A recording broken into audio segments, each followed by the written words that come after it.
Hello, everyone. I hope we have lots of participants logged on for this webinar for the GMF Berlin office. A very warm virtual welcome to everyone. My name is Sudha David-Wilp, and I'm the Deputy Director of the German Marshall Fund of the United States Berlin office. On behalf of GMF, I'd like to thank you for joining us for our first online Transatlantic Tuesday, and for your support in strengthening transatlantic relations, but also doing our part to flatten the curve. Before I hand the mic over to my colleagues, I just want to go through a little bit of the game plan for tonight. We'll start, as always, with a short moderated conversation for about 15 minutes, and then we'll open it up to all of you for questions. If you'd like to ask a question, please use the raise my hand icon, which you can find at the bottom of your Zoom webinar window. Then we'll be able to see who has a question. You'll be queued up according to when you've hit that button, and then please unmute yourself when my colleague Jan picks on you so that you can ask your question. And also let us know who you are when you're asking your question. Just briefly introduce yourself.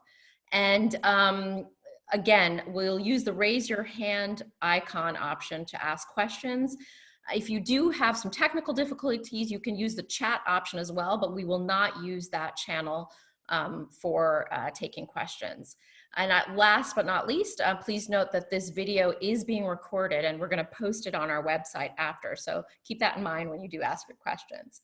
So let's get right to it. I'm very, very pleased to welcome my colleague Julie Smith from Washington, D.C.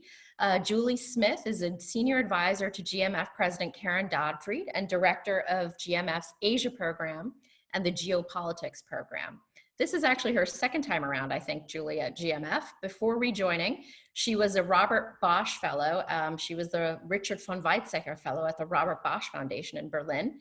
And she's also served the US government in a variety of functions. Julie's been at the Pentagon and also served as Deputy National Security Advisor to Vice President Joe Biden. She's got many years of specializing on Europe at other think tanks besides GMF, such as CSIS and CNAS.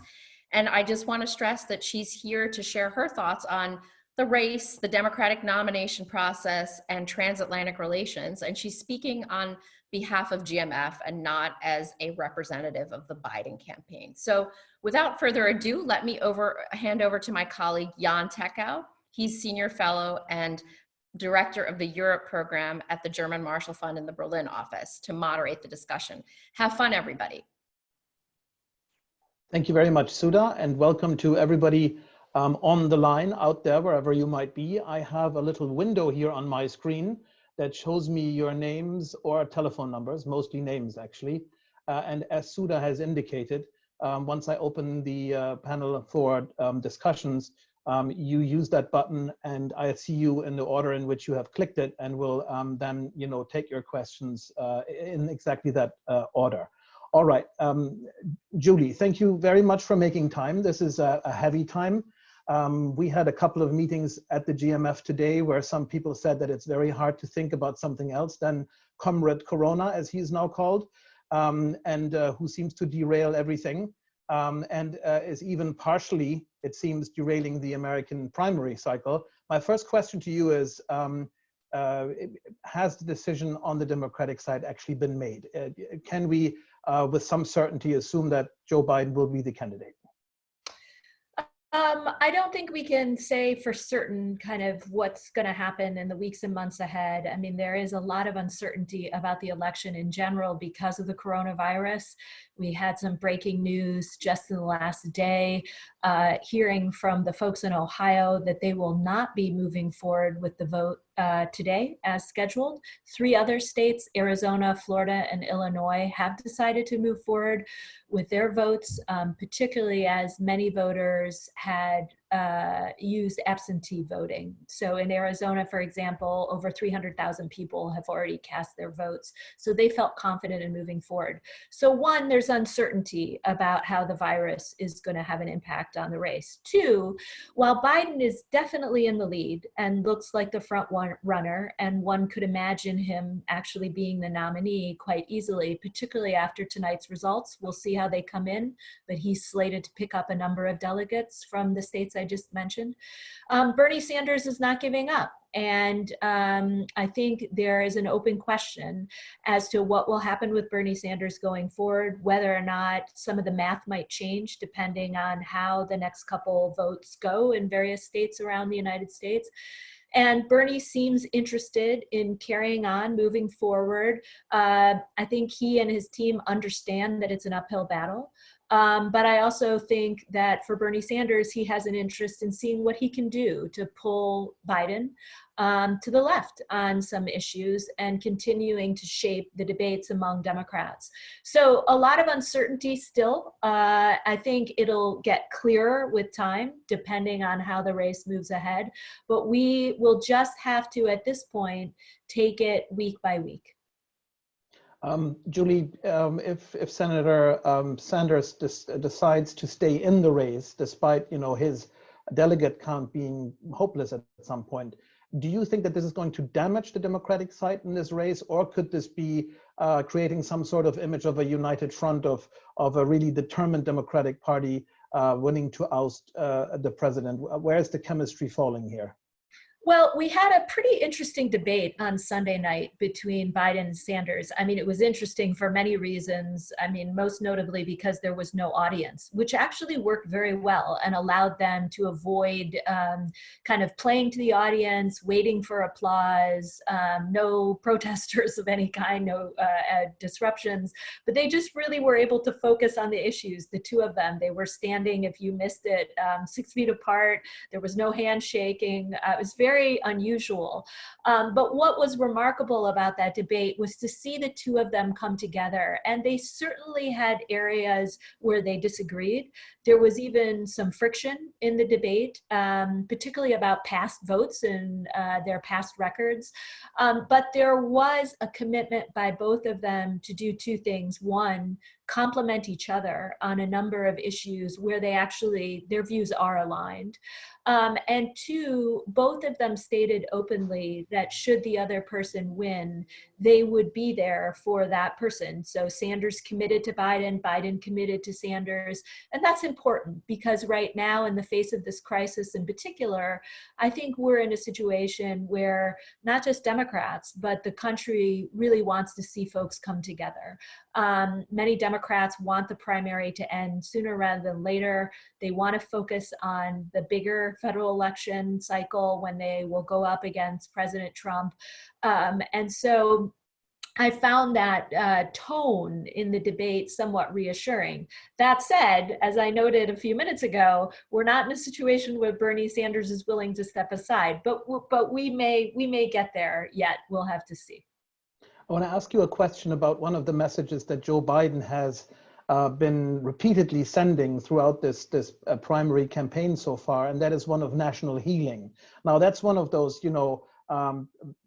big American words, the nation comes together again. My question, given that the country is so polarized and has been for a while, are people really ready to heal? Are people, as you say, ready to come together again? Or is this polarization so dominant that this kind of healing thing is basically just a wishful thinking, when in reality it's going to be, a super confrontational campaign and also super confrontational governing afterwards? I think we shouldn't kid ourselves. I think the polarization in the United States runs very deep. That is ebbing a little bit in the face of this crisis. I think right now the country wants to come together, and we're seeing that happen. I think there's some partisanship surrounding the response of different players on the left and the right to the virus, but generally Americans are tired, they're exhausted, they would like to see unity.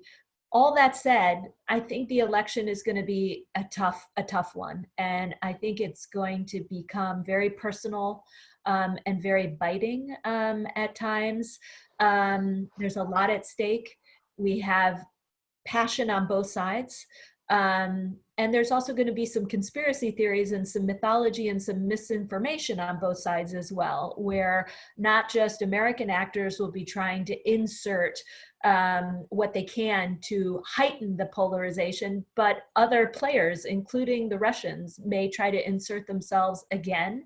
As we saw in 2016 and our 2018 midterm elections, they will seize on that existing polarization.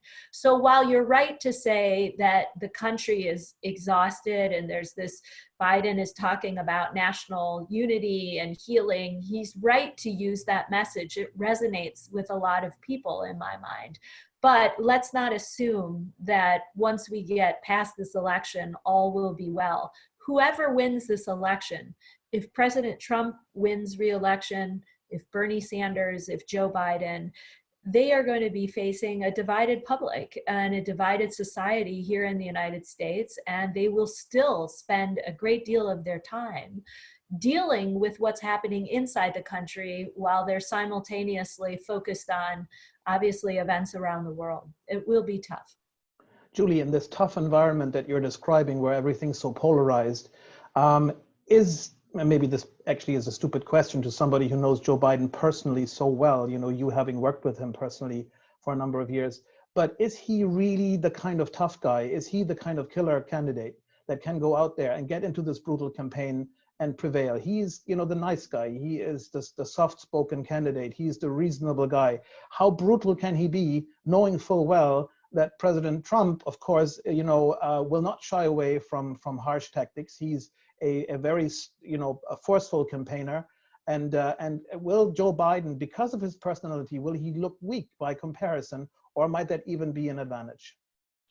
Well, I think that's an open question in terms of what Americans really want right now. I think there are a lot of Americans that are responding to Joe Biden very favorably because they feel like they understand who he is as a citizen, as a candidate, as a father.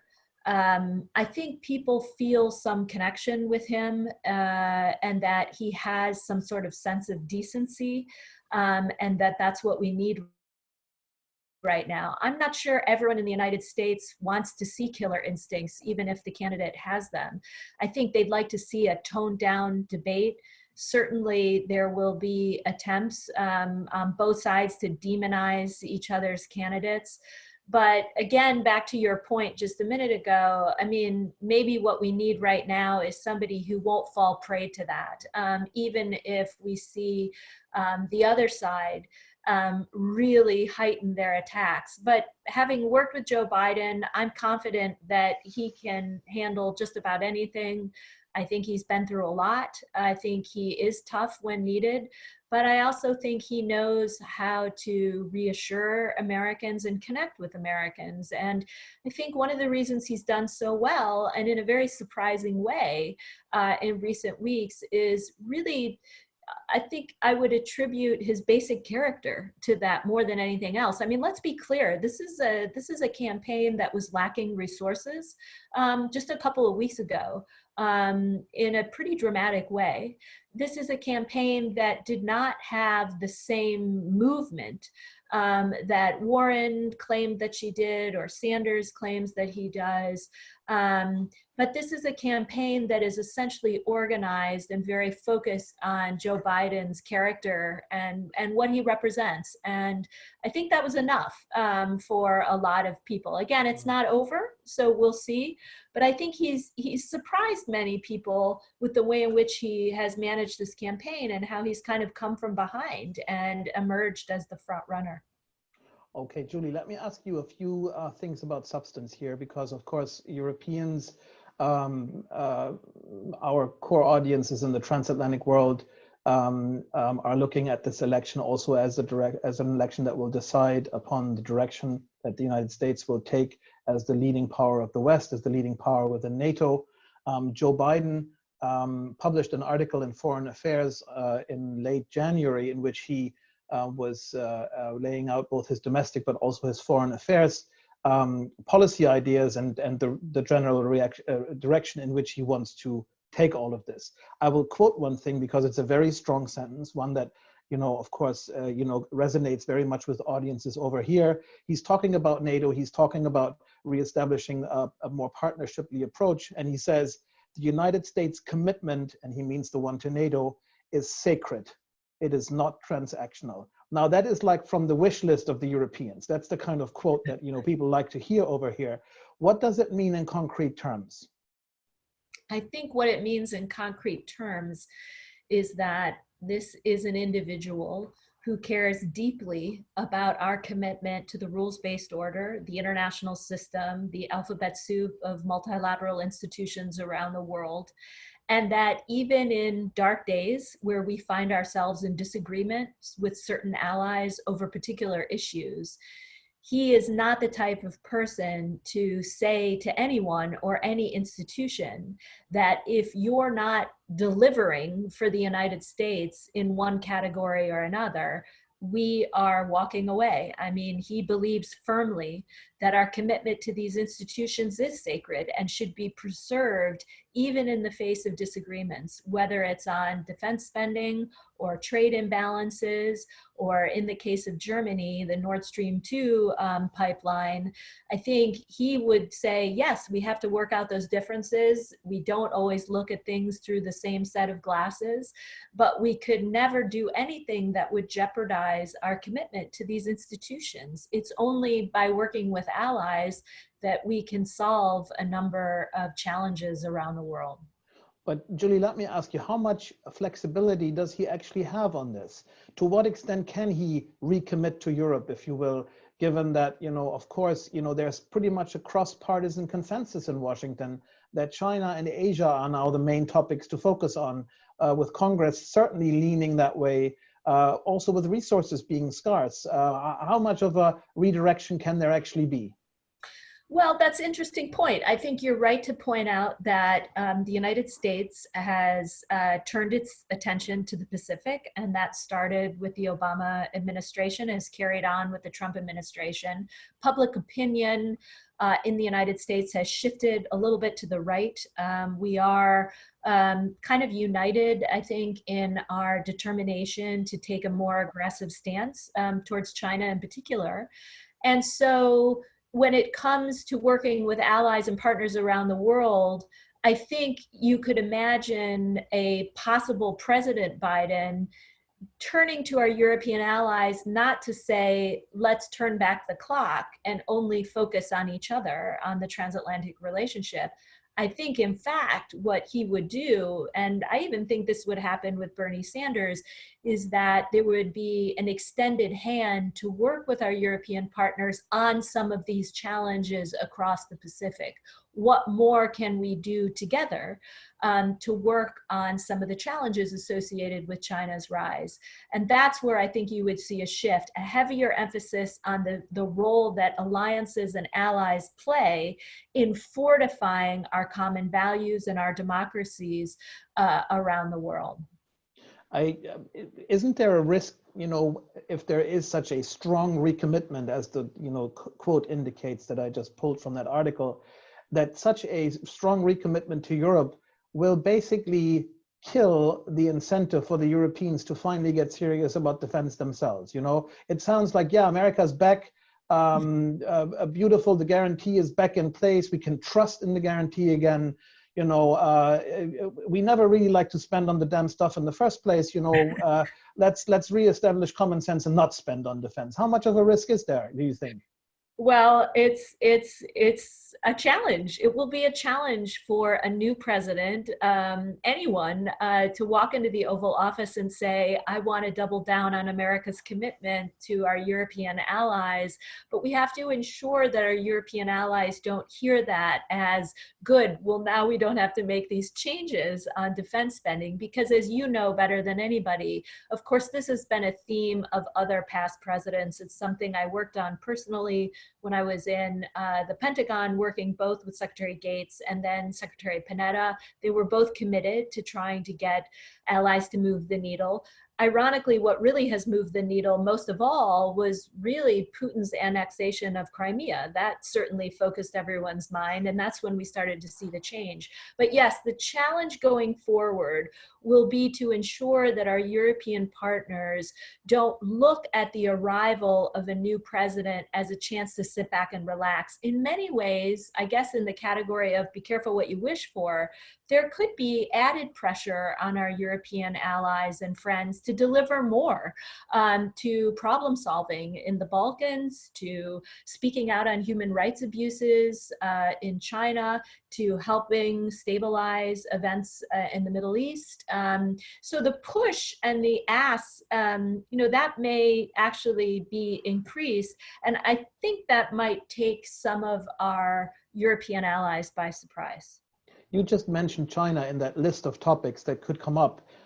In this article in the Foreign Affairs piece that I quoted, he says that he wants to build a united front against China with America's traditional allies. United front, that sounds like get the Europeans on board. They're a trade superpower anyways. If we really want to put pressure on the Chinese, we have to have the Europeans on board. What do you think that united front means? Is it going to be trade for the most part? Does this have a military component? Does this have an institutional component, like, for example, at the United Nations? What does united front against China mean when he says that in his article? Well, I think united front can mean many different things. I think there's an appreciation here in the United States that our European allies aren't necessarily eager to be sending ships into the South China Sea, although we have seen some allies increasing their maritime presence in the Indo-Pacific, which is encouraging. But I think more importantly, a future Democratic president, whether it's Sanders or Biden, would try to work with not only our European allies, but other countries like Japan, India, Australia, again, to fortify our democracies against authoritarians that are either trying to undermine them or present an alternative political model. I think we can do more together in the space of misinformation and disinformation. I think we can work to set global standards on things like emerging tech and green, anything attached to environmental standards. I think we can fortify our trade relationship and not escalate towards a trade war with our European allies and instead move in the other direction, not necessarily to go for a full-fledged TTIP, which I think we all appreciate, the challenge in doing something like that. But I think there's a list there. I think there's more that we could be doing together in that space, in the umbrella of a united front. Julie, I have one more question to you before I hand it over to our audience, if that's the word. Question, so to the audience, this is my message to you, get your questions ready. Raise your hand with that button that you have there, and come in after this next answer from Julie. Julie, this is a question, again, on more of the electoral parts of all of this. One of the elements of a polarized or of a campaign in a polarized environment, that's the way to frame it, is that mobilization becomes so important. When everybody is so entrenched in their positions and there are very few undecided voters, what matters is getting the vote out, mobilizing. Yep. So how about this? We had a couple of surprises in 2016 where, for example, white women came out as a majority electorate for Trump.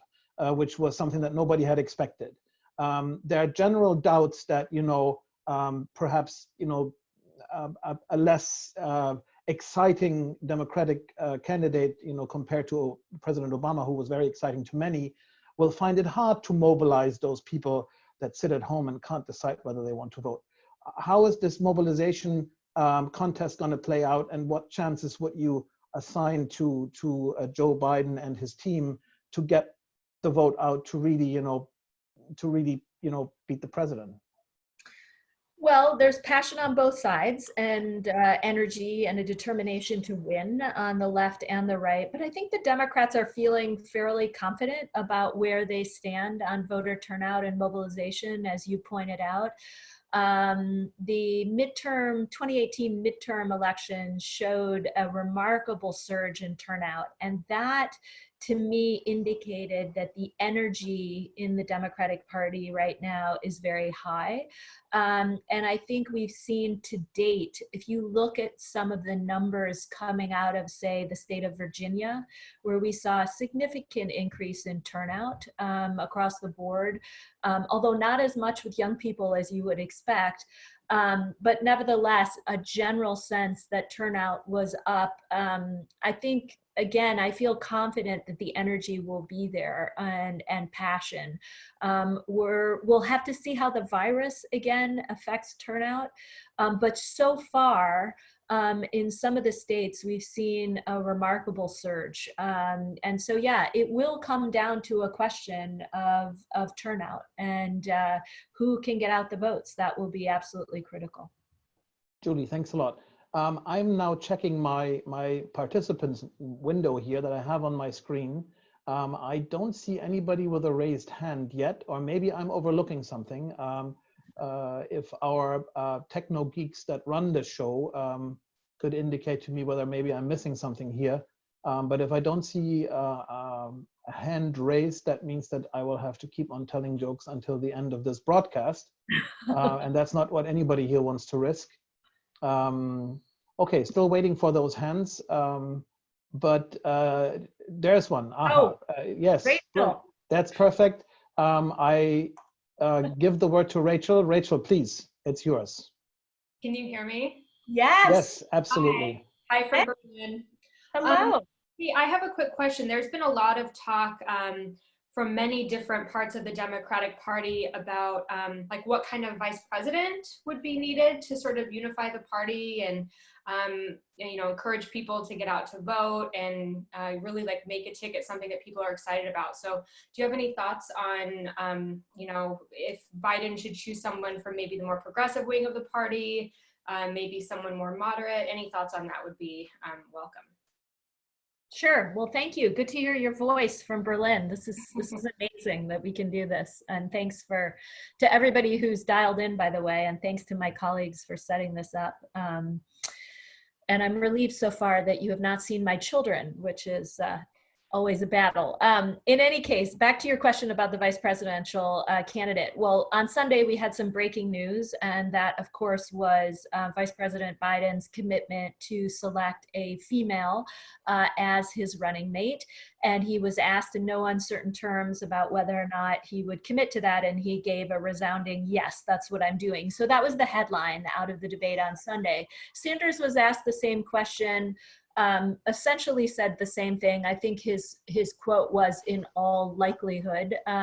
So it looks like both of them are headed in that direction. And normally, in normal times, say if we were having an election several years ago, vice presidential picks usually don't make or break a campaign. Oftentimes, presidential candidates or nominees will look to that person to sometimes bring in votes or actual resources. In this case, I think the candidates, they're going to be looking out to kind of adjust where their perceived position is. So, you know, for a moderate, a self-declared moderate, you know, like Joe Biden, he may ultimately, I don't know what his thinking is on this, may ultimately decide to pick someone who is labeled more of a progressive, although I do think Bernie Sanders and Elizabeth Warren and others deserve credit for moving the entire party a little bit to the left. I mean, Biden's plans on things like climate and labor and other issues have shifted a little bit. So we are seeing the party move in general. And I guess the question is, to what degree would Biden want to shift that even more, to have someone who's clearly identified as a more progressive candidate.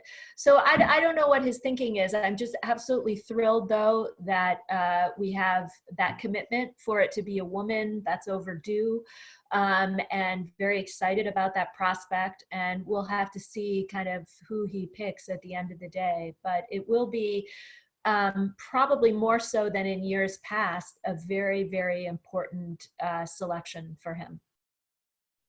Thanks, Julie. We have a question here from a gentleman called Mike Cowburn, whom I allow to talk now. Mike, please introduce yourself and ask your question.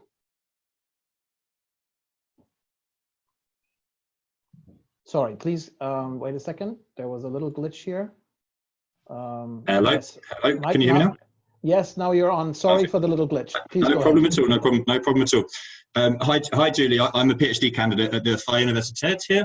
My question is about the different coalitions within the Democratic Party.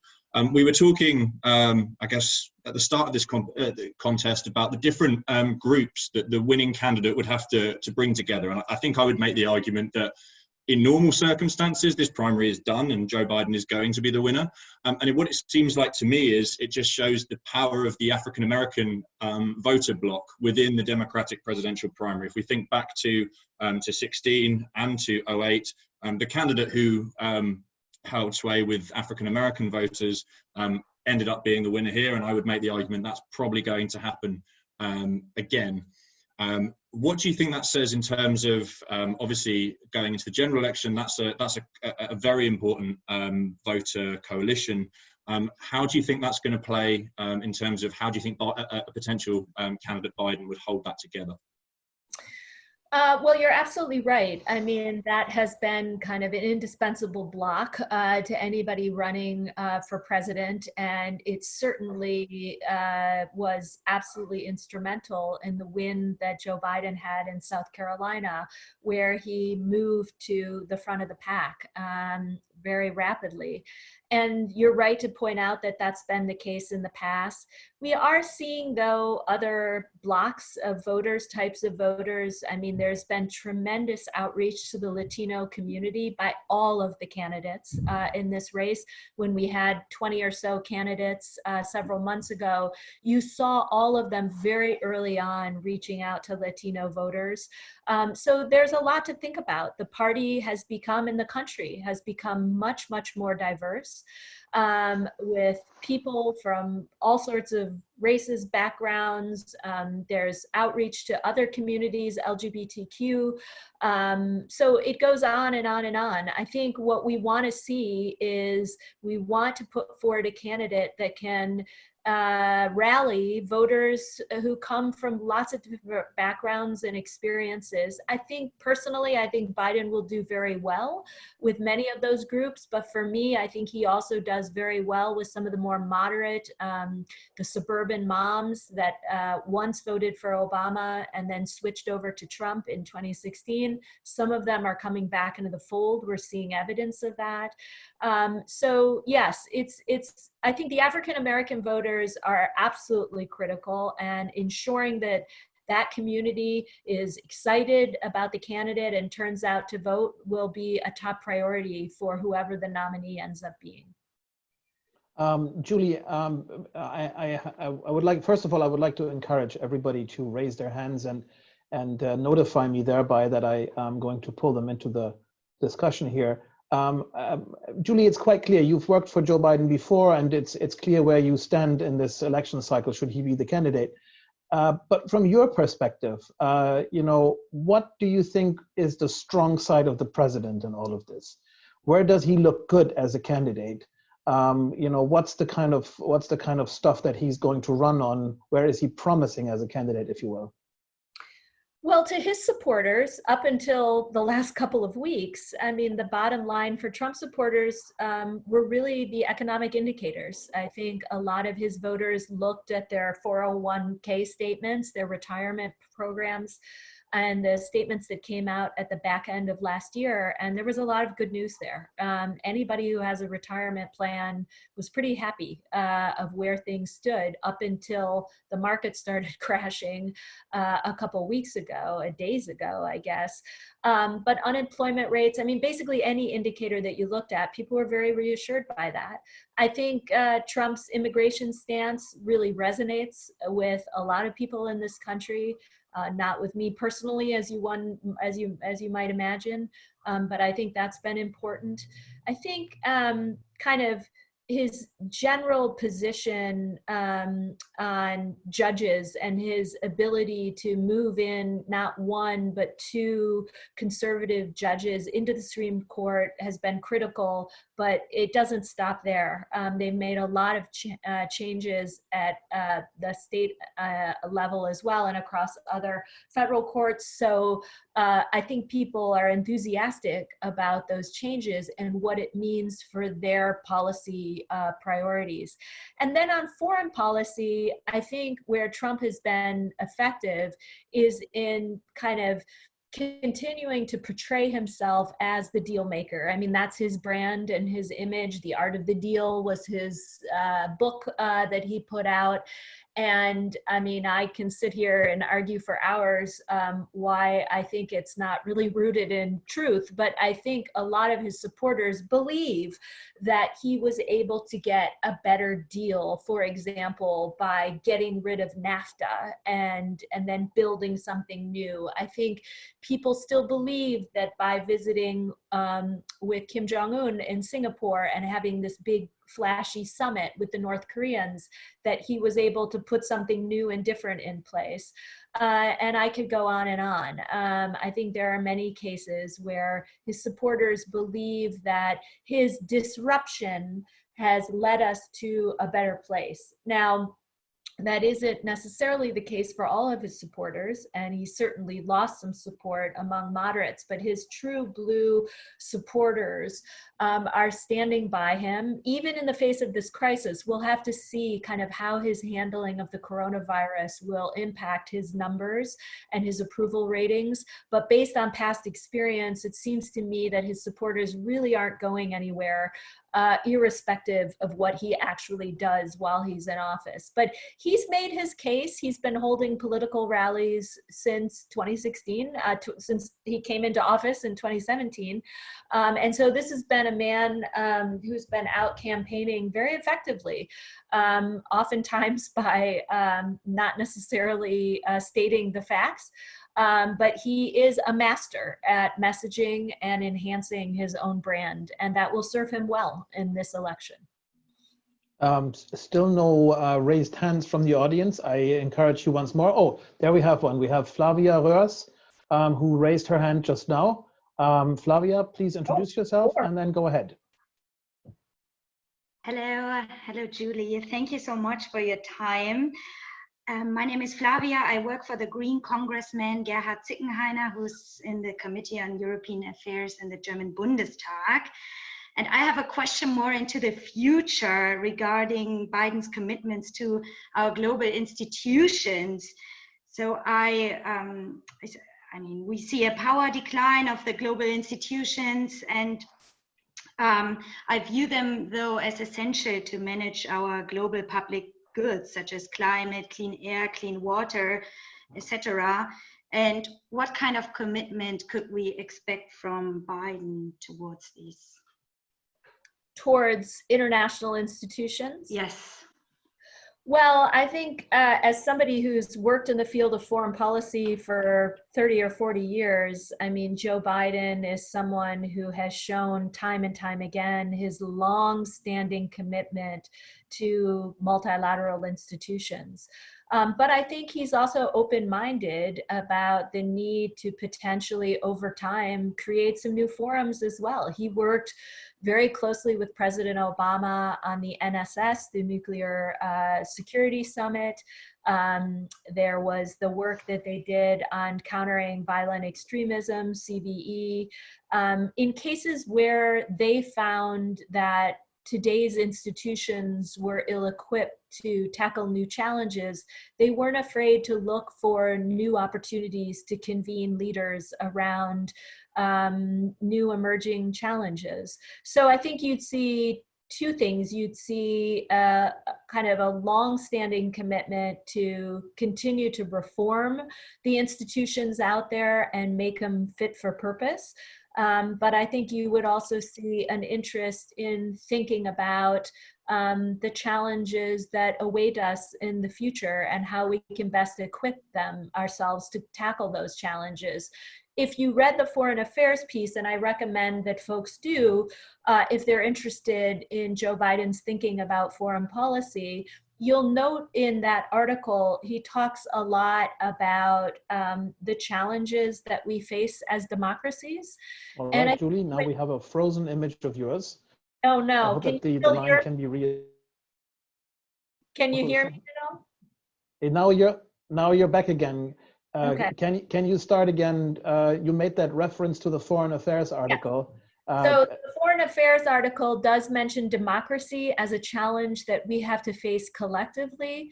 And I think the question there is whether or not institutions like the European Union or the NATO alliance or the United Nations are the best institutions to take on that challenge, or whether or not we need some new way to gather democratic leaders to look at the challenges to our democracies, both from within and externally. So I would not worry about Joe Biden's commitment to international institutions, but also know that he has an appreciation that some of them, in addition to needing reform, may need to be supplemented with some new forums and new ways to gather world leaders around emerging challenges. Thanks, Julie. The good news is that in the meantime, I have 4 hands that have been raised. That's great. So this whole thing starts to fly. I have on the list Lennart Jansen, who's next. After that, Lisa Hammelrath, then Andrew Kolb, and after that, Nadia Kowalczykova. So we start with Lennart Jansen. Lennart, please introduce yourself and fire away.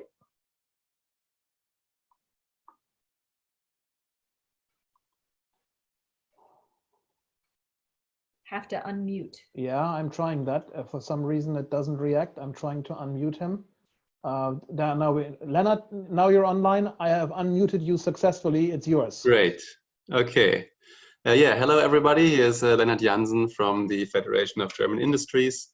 When we talk about challenges to democracy, I would like to ask some Corona-related questions. And this is just because I'm in Berlin and I have no knowledge on the US election system. So I would like to know whether there are any procedures to have elections in a national emergency, and whether there is any experience with having elections in a time of crisis, maybe in a war. Also, I would like to know what is the chain. Now we have 3 relatively old candidates, and the running mate picks are still due. If one candidate should not be able to then run as president, will it automatically be the running mate being in that position, or is there some uncertainty there? Who might be in a 3rd position? And also, is there any legal options to have remote elections, or to have elections not only on the one day, but maybe for a week or so? Thank you very much. Wow, I'd like to know the answers to those questions as well. I am not by any means someone who is an expert in the US electoral system or elections. I only know that right now there was a legal battle in the last 24 hours trying to determine whether or not Ohio had the right to postpone the election scheduled for today. The determination was made that they can postpone their election. They're now talking about having the Ohio primary election take place in June. At a later date before the convention in mid-July. But you raise a lot of good questions. I don't know what our history has been in coping with elections in a time of crisis. This would be worth looking into. I do know that I think we do not have to have a convention.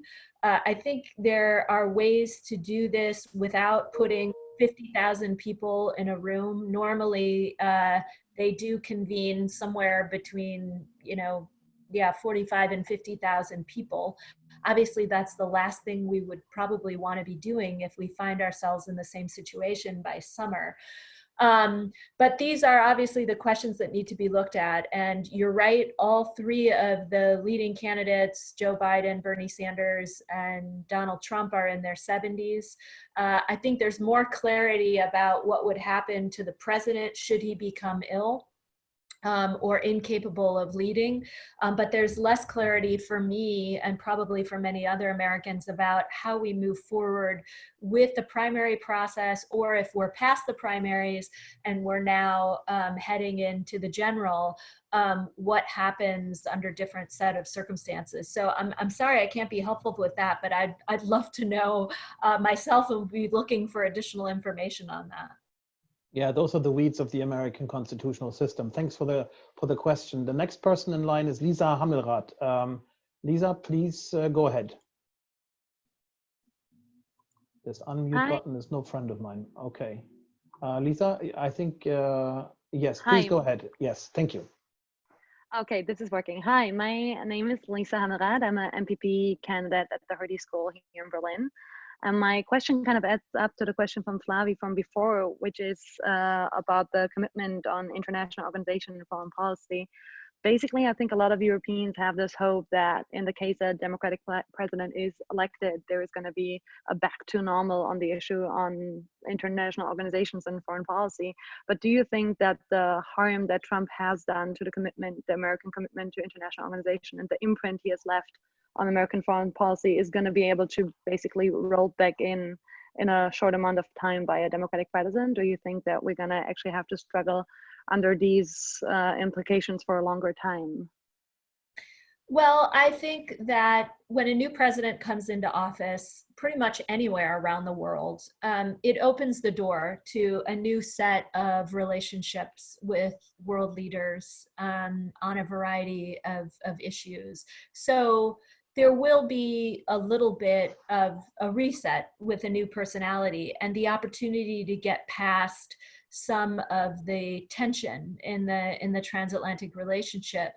But all that said, I'm of the belief that we are in a new era, that we're not going to roll back to 2016 or a year before that, that our publics and public attitudes in our countries have changed and evolved.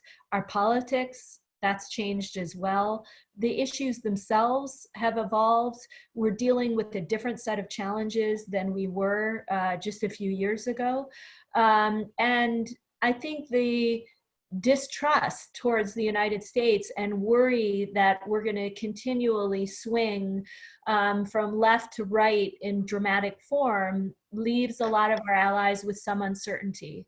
So I would hate for anyone to assume that if a Democrat were to win, that there's some sort of snapback. I mean, there's no snapback. We're going to be facing a different set of challenges. But will the world breathe a sigh of relief? I believe they will. But that doesn't necessarily translate into all of us holding hands and walking off into the sunset and everything working as it should. There will be changes, and I think we have to brace ourselves, and there will continue to be disagreements among the allies on different sets of issues. Just because, say, Joe Biden is in the Oval Office doesn't necessarily mean that Europe and the United States see eye to eye on everything. Fundamentally, we have different attitudes towards data privacy. We have different attitudes towards international institutions like the WTO. We look at trade through different lenses. We look at China through different lenses. So we have to be clear-eyed about those challenges and not kid ourselves that suddenly we're going to drift back into this golden age. First of all, it wasn't always so golden. And second of all, we've got a lot of work to do ahead of us. So it's a good question, but I think we should prepare ourselves for that reality. Julie, let me come in here real quick. We've had several questions now on international commitments. Now, the Paris Accords on climate change, that's probably something you can walk back into fairly easily. Yeah. But you can't easily walk back into the Iran nuclear deal, JCPOA. That's a much different kind of ball game. Can you explain what a possible Biden presidency would do with that issue? Well, I think, yes, he has said, Joe Biden has said many times that he would rejoin the Paris Climate Accords. And you're right, that's a situation where hopefully we can turn the lights back on, recommit the United States to it, but then go beyond it. And if you look at Biden's plans on climate, I mean, he has some pretty robust details on what that could look like. And it's worth going to his site and reading his plan. On the JCPOA, I mean, certainly as someone who was part of the administration that created that agreement, he's intent on preserving it. But we're now in a situation where, you know, each month that kind of ticks by, we see Iranian support waning, we see European support waning, we see promises to violate the agreement. We have different views among all of the partner nations for that, and persuading the Iranians to get back to the table and double down their commitment and trust the United States to stay committed to it. I mean, that's a tall order. It doesn't mean that I think Joe Biden wouldn't try, but I think it would be very challenging, as you noted. All right, I have 3 more questions on the list, which is great. The next in line is Andrew Kolb, after that Nadia Kowalsikova, and then Nicole Koenig after that as well. Andrew, the floor is yours.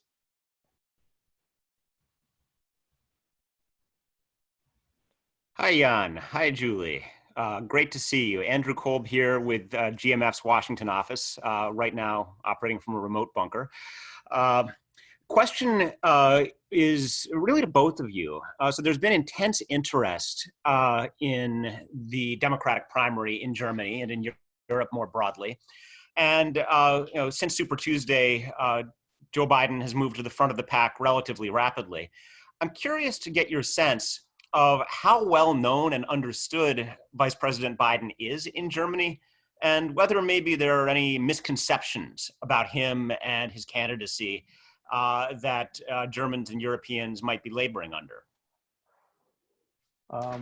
All right, good. I might be able to say 1 or 2 sentences about this. I don't think that people here across the board have very intimate knowledge about, Joe Biden. He's a known quantity, having been the vice president, and also a known quantity even before that. He's one of the senators who, in his capacity as senator, always came over to the Munich Security Conference, so the community knows him quite well. But knowing him as a character and what he stands for, I think that's not really what any American candidate can boast. That Europeans know them very well. I think that's secondary consideration, really, because here I think the overwhelming sentiment in Germany is that everything's better than Trump. You can see this very clearly in the poll numbers coming out. Germany is one of the most Trump skeptical countries in Europe and across the world. And so, I think it's not so much Biden himself as a character, but that he might be the alternative to the president. There's always a risk, and we saw this very clearly with the Obama candidacy. I remember this very vividly in 2008. That there's always, a problem with exaggerated hopes. With Obama, it was clear people were, after the George W. Bush years, were looking for some sort of political redeemer. They were looking for somebody who would right all wrongs in the world. And that was an expectation that no American president is able to fulfill. And it was quite clear that people, have high hopes, but then end up getting a US president. And that means that it will always be politics. There will always be differences. I think the expectations here are perhaps not as high as with President Obama at the time, but certainly expectations will be very high should Joe Biden run and perhaps even win. And then naturally he will have to disappoint a few people, because in the end he will be looking after the United States interest first and foremost, and less everybody else's. And so if your question was also about, isn't there a disappointment in the making? That's how I kind of interpret your question a little bit.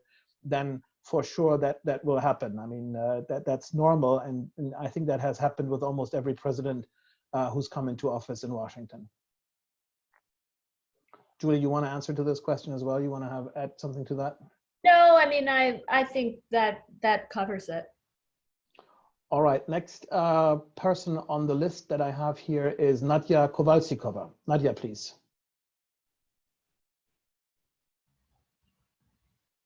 Wait a second. I don't know why I can't get this unmute button business right. Maybe somebody can help me with this. Good Nadia, there we are. Sorry, Nadia, please go ahead. Thank you very much. Nadia from the Alliance for Securing Democracy at the GMS office in Brussels. Thank you for your remarks and analysis. In your view, what would be the difference in foreign policy between Senator Sanders and Vice President Biden if they were elected? Well, that's a good question. You know, I'm going to be honest. I think in 2016, when Bernie Sanders was campaigning, it was very hard throughout that campaign to determine where he stood on a number of foreign policy issues. In a couple of cases, he was conducting interviews on foreign policy and would pivot immediately to America's domestic situation and to economic policy and Wall Street, which is of course very important. But I think we're seeing a little bit of that happening again. There have been a few instances where we have heard him speak very clearly about what his intentions are when asked, say, about an Afghanistan decision, or he's spoken out on China a few times, but he's a different type of candidate. He has a smaller pool of people around him advising him. I think some uncertainty and less of a record to look at in terms of his longstanding views. He's very proud, obviously, for voting against the Iraq War, and that's pointed to frequently. But it's a little bit of an open-ended question. I mean, it was interesting. We often turn to Matt Duss, his chief foreign policy advisor, to understand where he's coming from. And if you have had the opportunity to see Matt speak in recent weeks or months, you do hear some similar themes that you hear from Joe Biden. And I think they both believe that we have to do more to work with our allies. They believe in the multilateral system and international law. They believe in preserving and promoting and protecting the value set that we share. They both have the intention to get the United States, like Obama and like President Trump, out of entanglements in the Middle East. They both worry about how we're going to compete with a country like China in the future, and want to make more investments in R&D and kind of whole of society.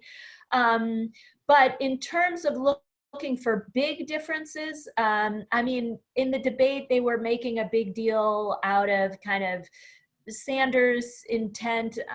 Has been very intent on paying compliments, for example, to Cuba, which has been controversial, but I think in some ways we're kind of splitting hairs. I mean, they're very interested in making climate change a key part of their national security platform, so they share that. I mean, for me, I look at Joe Biden and I can see his past record on foreign policy. I can see his work on foreign policy. I've personally worked with him. I know where he stands on just about any issue. Bernie Sanders, it's just, you know, to be honest, outside of the broad themes I just outlined, on specific decisions, we either lack him speaking clearly right now on what he would do, or a prior record doesn't exist to show us kind of where he leans more generally. So it is hard to decipher. And I think what you'll see are the debates going forward will try to get into that in some more detail. And we'll hear more about the structural challenges from them both as well. I think they both believe that a lot of damage has been done to the State Department, and they'll both be looking for ways, for example, to beef up our national security structures. But I think the debates going forward really will dig into your question, because there still is some uncertainty about ultimately what that would look like under Bernie Sanders. Julie, thanks so much. If you allow, we are almost out of time, but I have one more person here on the list. Nicole Koenig has raised a hand. I would like to bring her in as the final person with a question, and then your answer, Julie, and then I will hand it back to Sudha. Nicole, I think you have the floor. Thank you so much. Can you hear me? Yeah. Yep. Yeah, thanks so much for organizing. This is Nicole Koenig from the Jacques Delors Center in Berlin. Now, we've spoken a lot about foreign policy, but we all know as well that usually elections are not decided on foreign policy issues. So my question would be, if there were to be a race between Trump and Biden, what do you think will be the 3 key decisive issues for the voters, and perhaps also issues that could mobilize the undecided? And related to that, perhaps one of them, considering the current situation, would be health policy. Are there significant differences regarding corona crisis management and also reform plans in the Democratic camp? Many thanks. Excellent, thank you. Yeah, Julie. I mean, you're right. I mean, ultimately voters will be going to the polls to vote for either Trump or a Democratic candidate, let's say it's Biden, based on a couple of core positions. I mean, healthcare will be key, where Biden has talked about fortifying the Obamacare system, the Affordable Care Act that he worked on with President Obama, strengthening that and ensuring that people can get the healthcare that they need. Trump has pledged to get rid of Obamacare, so there's a huge difference there. On immigration, radically different proposals.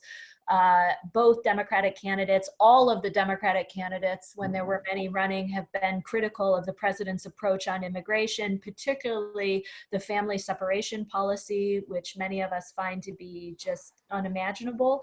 Climate change will be a major, major difference between Donald Trump and the other candidate.